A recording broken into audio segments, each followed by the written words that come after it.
আসসালামু আলাইকুম। আশা করছি যে যেখান থেকে দেখছেন অনেক অনেক ভালো আছেন, সুস্থ আছেন। আজকে আমি নিয়ে এসেছি কোরবানির গরুর মাংস দিয়ে একটা চমৎকার রেসিপি। এই রেসিপিটা গরু, খাসি, ভেড়া ৩টা দিয়েই করা সম্ভব। খেতে কিন্তু চমৎকার লাগে। সাধারণত ৬-৭ কেজি দিয়ে এই রেসিপিটা তৈরি করা হয়। তবে আজকে আমি ২.৫ থেকে ৩ কেজির মতো মাংস দিয়ে তৈরি করব। তবে শুধু মাংস না, গরুর অন্য পার্টগুলোও থাকবে মাংসের সাথে। বলতে পারেন মেশানো মাংস। ভালো করে পরিষ্কার করে পানি ঝরিয়ে নিয়ে একটা কড়াইয়ে দিয়ে দিয়েছি আর দিয়ে দিলাম স্বাদমতো লবণ। আমি এখানে ২.৫ চা চামচ লবণ দিয়ে দিয়েছি। দিয়ে দিব রসুনের কিউব। বাটা রসুন ফ্রিজে রেখেছিলাম কিউব করে। এই কিউবটাতে ১ টেবিল চামচ রসুন বাটা রয়েছে। দিয়ে দিব ২টো রসুন ভালো করে ক্লিন করে। চাকা চাকা করে কেটে নিয়েছি পেঁয়াজ ৩টা অথবা ১ কাপ পেঁয়াজ কিউব। একেবারে মিহি করে কুচি কুচি করে কেটে নিয়েছি আদা ২ টেবিল চামচ। কেউ যদি চান আদাটা কুচি কুচি করে না দিতে তাহলে বাটাটাও ব্যবহার করতে পারেন। তবে চিন্তার কিছু নেই, মাংসটা সেদ্ধ হতে হতে আদা, রসুন, পেঁয়াজ সব মিলে একাকার হয়ে যাবে। তবে এটার স্বাদ কিন্তু একটু আলাদা হবে। দিয়ে দিয়েছি 1/2 চা চামচ লং, দিয়ে দিব 1/2 চা চামচ কালো গোলমরিচ, দিয়ে দিব 10-12টার মতো সাদা এলাচ, একটা বড় কালো এলাচ, 2টো তেজপাতা ছিঁড়ে দিয়ে দিব। দিয়ে দিব 5-6টা মিডিয়াম সাইজের দালচিনির টুকরো। জিরা গুঁড়া দিয়ে দিব 2.5 চা চামচ। এরপরে দিয়ে দিব ধনে গুঁড়া 2 চা চামচ। অনেকে ভেবে থাকে গরুর মাংস মানেই অনেক বেশি মশলা দিয়ে রান্না করতে হবে।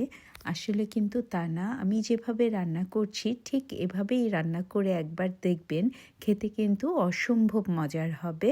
দিয়ে দিয়েছি 1 চা চামচ হলুদের গুঁড়ো, দিয়ে দিব 1 চা চামচ মরিচের গুঁড়ো। তবে মরিচটা আপনারা আপনাদের স্বাদ মতো দিয়ে দিবেন। তবে পরে কিন্তু কিছু গোটা শুকনো মরিচও দিব, সেটা মাথায় রেখেই আমি মরিচটা দিয়েছি। দিয়ে দিব 1 কাপে 4 ভাগের 1 ভাগ সয়াবিন তেল। আপনারা চাইলে সরিষার তেল দিয়েও রান্নাটা করতে পারেন। অনেকে আরও বেশি তেল ব্যবহার করে থাকেন। যদি আপনাদের পছন্দ হয় তাহলে আরেকটু তেল দিতে পারেন। তবে আমি তেলটা একটু কমই ব্যবহার করব। এবার সমস্ত কিছু মাংসের সাথে খুব ভালো করে হাত দিয়ে ঘষে ঘষে মেখে দিব। এভাবে মাখার কারণে মাংসের ভিতরে সমস্ত কিছু খুব ভালোভাবে ঢুকে যাবে। একটু দেখিয়ে দিচ্ছি, এই মাংসতে ফ্যাপড়া, কলিজা, কিডনি সব ধরনের একটু একটু করে সব কিছুই দিয়েছি। আর এই কারণে এই মাংসের রেসিপিটার স্বাদটা অনেক গুণ বেড়ে যায়। এই মাংসতে খুব বেশি পানি দিব না, শুধু হাতটা ধুয়ে 1/2 কাপের মতো পানি দিয়ে ভালো করে ঢেকে চুলা অন করে দিব। যদি ঢাকনার গায়ে কোনো ছিদ্র থাকে সেই ছিদ্রটা টিস্যু অথবা লং দিয়ে বন্ধ করে দিব। খুব ভালোভাবে মাখা হয়ে গেছে। 1/2 কাপের মতো পানি দিয়ে হাতটা ধুয়ে নিয়েছি। এবার ঢাকনা দিয়ে চুলার জাল অন করে দিয়েছি। 30 মিনিটের মতো হয়ে গেছে। এবার আমি ঢাকনা খুলে একটু নেড়ে চেড়ে দিব। মাংসের টুকরোগুলো কিন্তু যথেষ্ট বড় সাইজ, তাই একটু সময় লাগবে মাংসটা রান্না করতে। একটু নেড়ে চেড়ে আবার ঢাকনা দিয়ে ঢেকে দিব কিছুক্ষণের জন্য। আবার ঢাকনা নামিয়ে একটু নেড়ে চেড়ে নিব। বেশ খানিকটা হয়ে গেছে, তবে আরও সময় রান্না করতে হবে। যখন মাংসগুলো পুরোপুরি সুসিদ্ধ হয়ে যাবে তখন নামিয়ে নিব।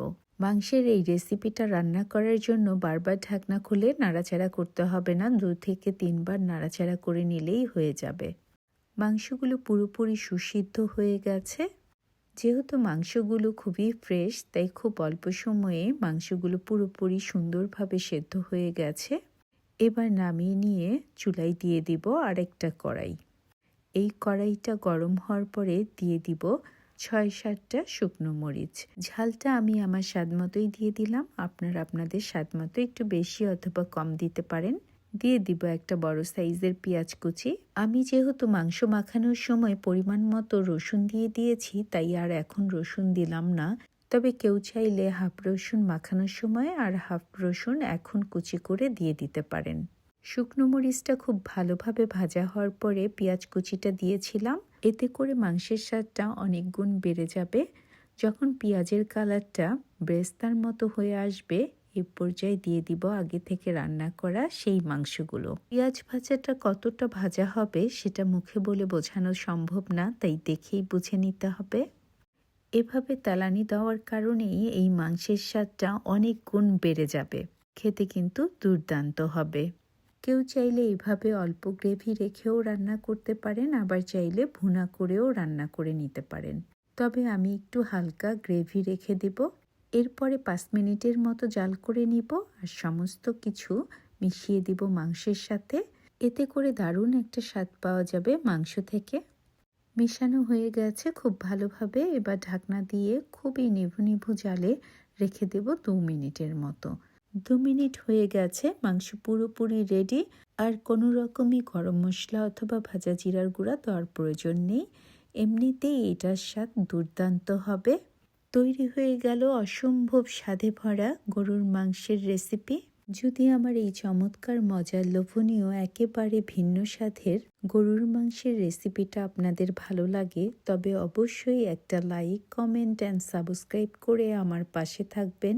আপনারা সবাই অনেক অনেক ভালো থাকবেন। আল্লাহ হাফেজ।